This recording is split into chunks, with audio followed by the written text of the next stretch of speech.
Herbert Hoover, former president of the United States, once said, "Recently, in my opinion, there's been too much talk about the common man. It's been dinned into us that this is the century of the common man. The idea seems to be that the common man has come into his own at last. Thus, we're in danger of developing a cult of the common man, which means a cult of mediocrity. But there is at least one hopeful sign. I've never been able to find out who this common man is.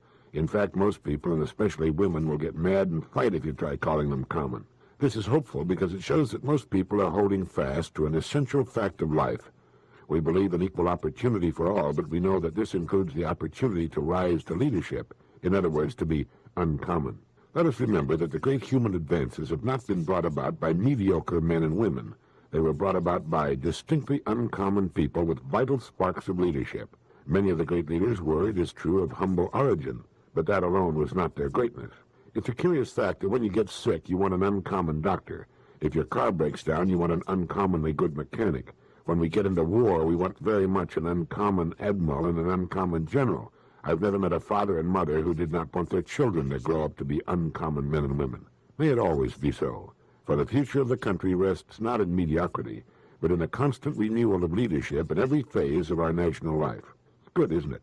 You know, the kind, gentle, thoughtful person is the uncommon person. The person who willingly does for others with no thought of what's in it for him is the uncommon person. The person who lets you get your car into a busy traffic lane with a friendly smile and a wave of his hand is the uncommon man. The uncommon person is the person who does not thoughtlessly go along with those by whom he's surrounded. Instead, he thinks, is this right for me? Is this what I really want to do? He never falls into the error of believing that just because his friends and neighbors think and act a certain way, that he must think and act the same way. He knows that, though he may love them, they can be dead wrong, as he knows he can. The uncommon person doesn't confuse differences of opinion with permanent breaks of love or friendship. He may disagree totally with something his son or daughter does. He may throw up his hands in despair from time to time, but he will not let it affect or diminish his love for his children over the long haul. He knows they'll make mistakes just as he has, and that until he's achieved perfection, he should not look for it in others. The uncommon person is a good person to know, and a good person to be. Sinclair Lewis wrote, "That nation is proudest and noblest and most exalted, which has the greatest number of really great human beings." We need more uncommon people.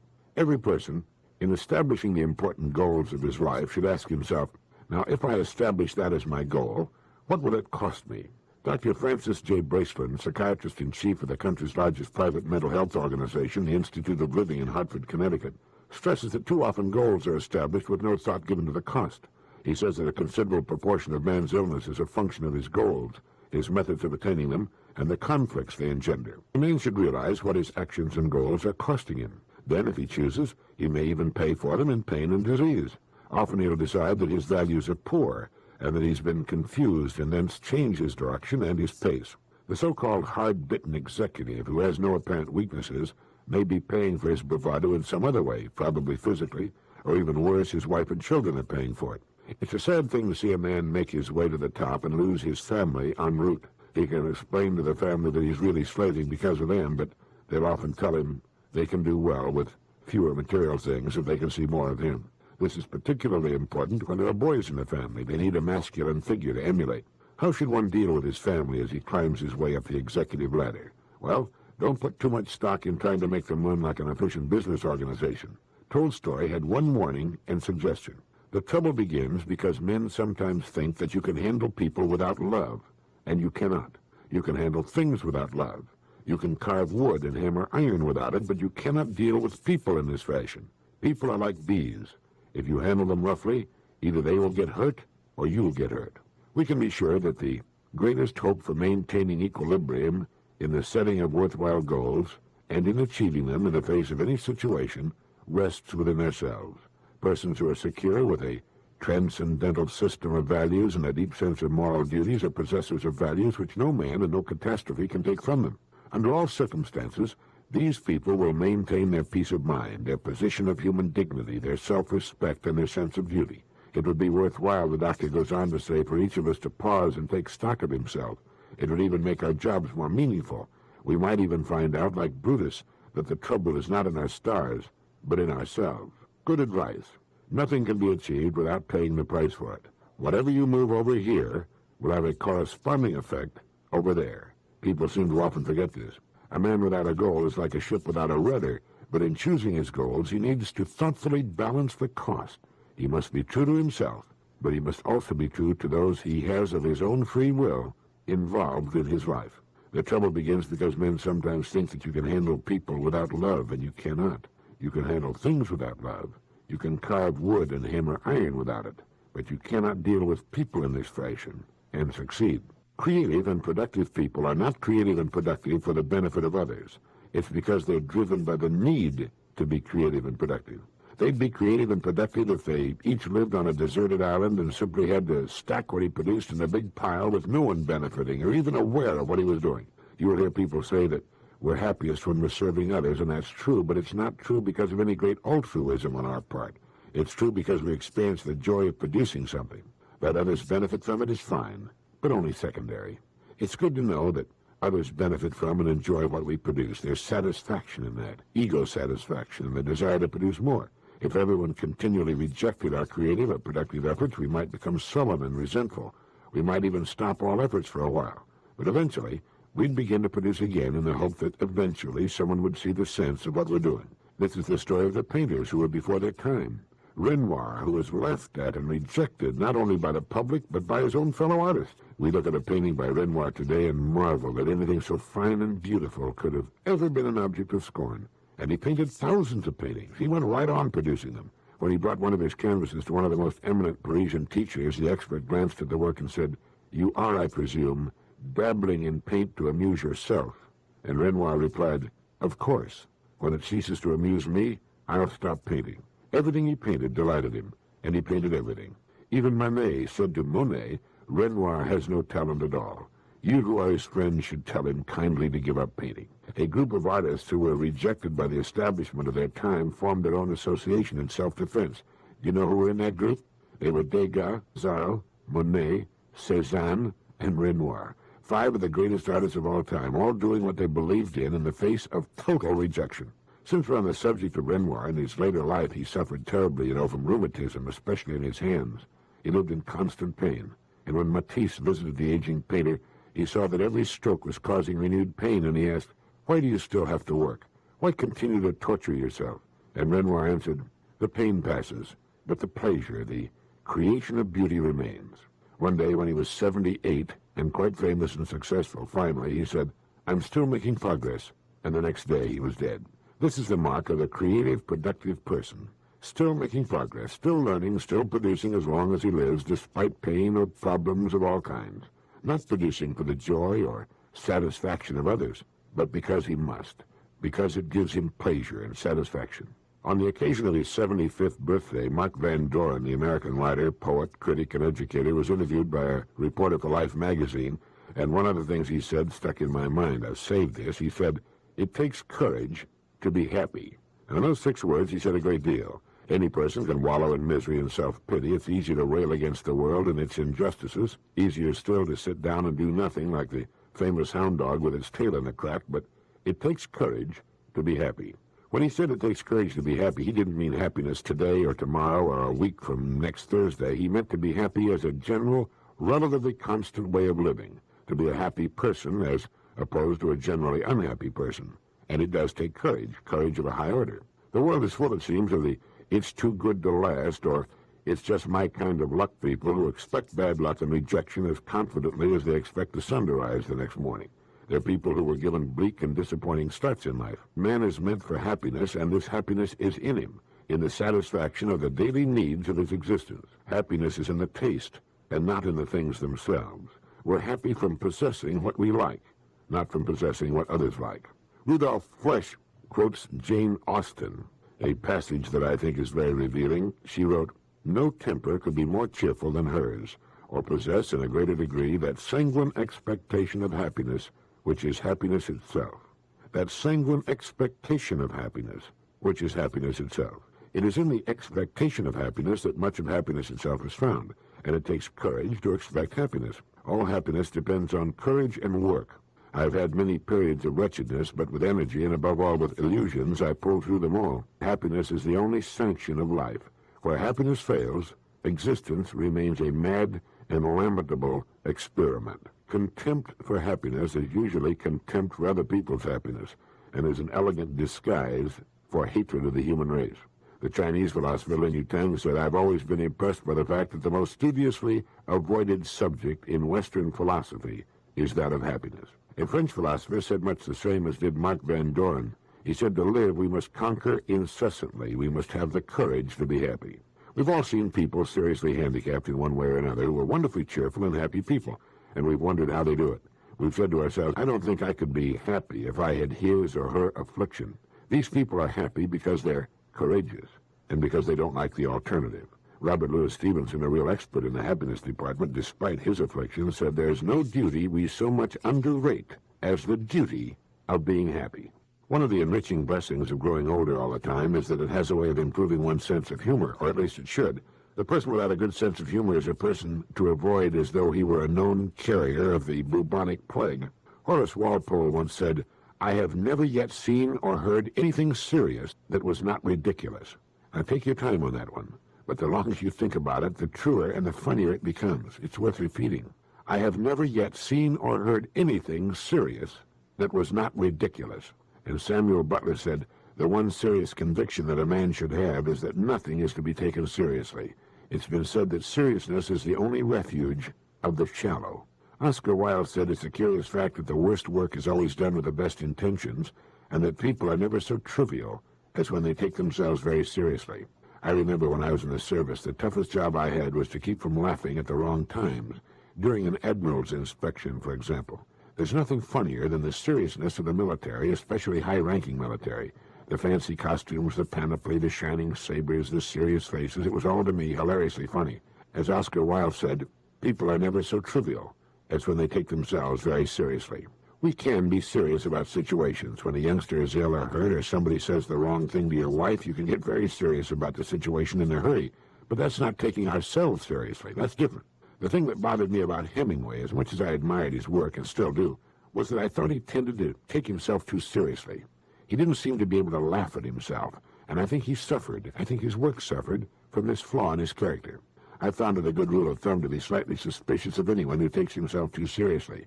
There's usually something fishy there someplace. I think this is why we love children so much. Life is a game to them. They'll do their best at whatever work is given them, but they never seem to lose their ebullient sense of humor. There's always a sparkle of humor in their eyes. When a child lacks this, he's usually very sick or in need of help. Dictators are famous for their lack of humor. The mark of the cruel person is that he doesn't seem to be able to see anything funny in the world. And speaking of a sense of humor, this was what was so great about Mark Twain. No matter how serious the subject, he could find the humor in it and bring it out. Will Rogers, too. All the great comedians have this ability to see what's funny in the so-called serious situation. They can poke fun at themselves. And the study of humor is one of the most interesting. What makes people laugh? There are those who believe that a sense of humor is the only thing that has kept the human race from totally extinguishing itself. So keep your sense of humor at all costs. As the man says, you wouldn't be as concerned about what other people think of you if you realized how seldom they do. Lin Yutang, the famous Chinese philosopher, has written, "We don't know a nation until we know its pleasures of life, just as we do not know a man until we know how he spends his leisure. It is when a man ceases to do the things he has to do and does the things he likes to do that the character is revealed. It is when the repressions of society and business are gone, and when the goads of money and fame and ambition are lifted, and a man's spirit wanders where it listeth, that we see the inner man, his real self." Have you ever thought much about that? Your leisure gives you away. I used to know a man who was head of a very large commercial empire. Beginning with nothing but ambition, he became a multimillionaire and finally retired as head of this far-flung company. He bought a large and magnificent yacht with which to cruise the world. And do you know what he did with his free time? He read salacious paperbacks and got falling down drunk and had to be carried to bed unconscious every night. He's dead now. His leisure gave him away. There was nothing there, just nothing at all. He was a one-idea man. Once he was away from that idea, he was a lost child in the wilderness. He didn't enjoy his yacht or travel. Travel meant nothing to him. He was a pitiful, unhappy cipher, not because he was rich. There are thousands, millions just like him in every walk of life. It was just that his millions, which gave him access to the whole world, were worthless to him and accentuated his nothingness. The thing that's always bothered me is how a human being can live for 30 or 40 or 50 years and find no interest, no charm and excitement in the world. Talk about wearing blinders. I guess it has to do with the way a person looks at life. If it's nothing more to him than getting through one day after another as best he can, well, that's one thing. But if he's searching for meaning, well, that's something else. It doesn't mean he'll find it, but the search, the journey itself can be filled with interest. When FDR first took office as President of the United States, one of his first acts was to visit the Associate Justice of the Supreme Court, Oliver Wendell Holmes. He was admitted to the old jurist's quarters and found him reading Plato. Justice Holmes was in his 90s. "Why are you reading Plato, Mr. Justice?" the President asked. "To improve my mind, Mr. President," the great judge replied. "To improve my mind. What do you do with your leisure time?" It's a good idea to examine carefully this important segment of your life. It exposes the real person, but not the finished person. We can change, we can, like Justice Holmes, still be growing and improving our minds at 92. It doesn't mean we need to read Plato, although it's an excellent idea, but to find fulfillment, meaning, and interest, we need to grow towards something. When we stop growing, like my millionaire friend with the big yacht, we get sick and die. We may stick around a few more years and go through the motions, but for all practical purposes, we'll really cease to live. We don't know a man until we know how he spends his leisure. It's when a man ceases to do the things he has to do and does the things he likes to do that the character is revealed. It is then we see the inner man, his real self. There's a cute little gal in New York, a public relations executive in her 20s, who has said some interesting things about the so-called youth market. In an editorial in Pace magazine, she wrote, "To me, the youth market just doesn't exist. It's a myth, and I feel myths should be recognized as myths before they infiltrate our thinking. Today, forcefully or passively, we're acting to obliterate historical major myths nurtured here for too long about people, about success, about education, government, sex, lifestyle, personal relationships. Myths impose, they limit. Nothing should ever be imposed except those things that encourage an individual to find out what he or she wants to do and grow toward. A youth market concept limits. A youth market concept is really a nice, neat rationalization for change. It's a nice, neat rationalization for the need for new thinking at all levels. What does exist and is real is an entire population of all ages that's bored and a marketplace that's kind of boring to buy in. But if the pervading youth market concept isn't what necessitates good and imaginative thinking, then what is?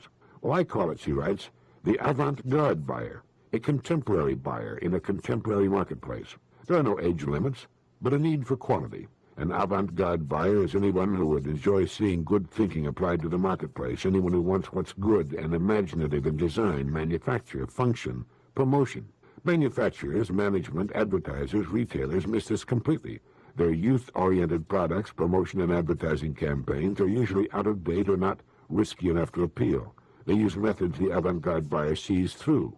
Right now, there's a plethora of unexciting and look-alike alternatives to choose from, and a lack of exciting, fresh, and imaginative ones. It's not only products that are on the line, but entire company images and policies as well. Avant-garde buyers are literally front-running buyers. Watch them creating needs, obliterating facts and enforcing obsoleteness for the sake of eventually getting what they want. They think things can be made beautifully and to last if they're designed and manufactured well in the first place. They expect those items to be promoted, advertised, and publicized beautifully, simply because the product is valid. If an avant-garde buyer doesn't see what he wants in the marketplace, he'll design and manufacture it himself, not for the sake of ego, but for the sake of getting what he's looking for. And then Patricia Cox writes, I'd rather sew my clothes than buy clothes in any store in Manhattan. They just don't sell what I want. And most of my friends feel this way too. What all this means is the necessity for deep changes in the heads of the people who want dollars and have products to sell to the general market. Forget the myth of the youth market.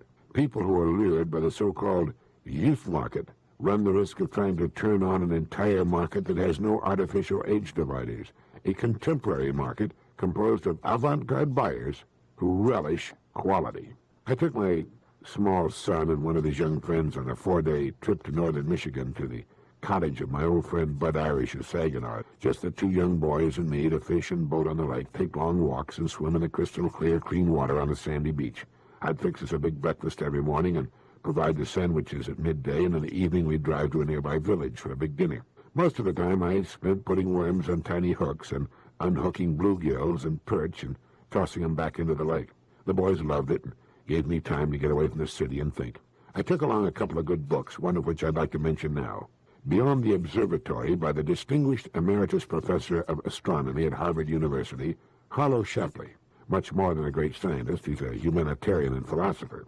In his book, he points out that galaxies, a few decades ago, were hazy patches of light. There's something mysterious here that transcends the present theories about galaxies and their spaces. A fishing trip is a good time to think about such things. As Harlow Shapley put it, it is indeed a grand time to be alive and asking questions. The more you think of life, from the smallest submicroscopic creatures such as those that live in the intestines of termites, to the largest, to man himself and his frightening and wonderful brain, and see all life on Earth and Earth itself in its place in one of billions of galaxies. As you think of this and watch two small boys playing in the water, you're filled with awe. You realize that the Pacific Ocean is not even a glistening drop of moisture in the greater creation, that our Earth is only a speck of dust in the whirling winds of time and space. There are, as Dr. Shapley says in his book, scientific discoveries just ahead that will help to revise our knowledge of space, time, and matter. The discoveries could be mind-reading, stunning. Taking a small boy fishing is a good way to put the world back into perspective. You don't understand any more than you did before, but at least whatever problems you might have had have a way of fading into insignificance.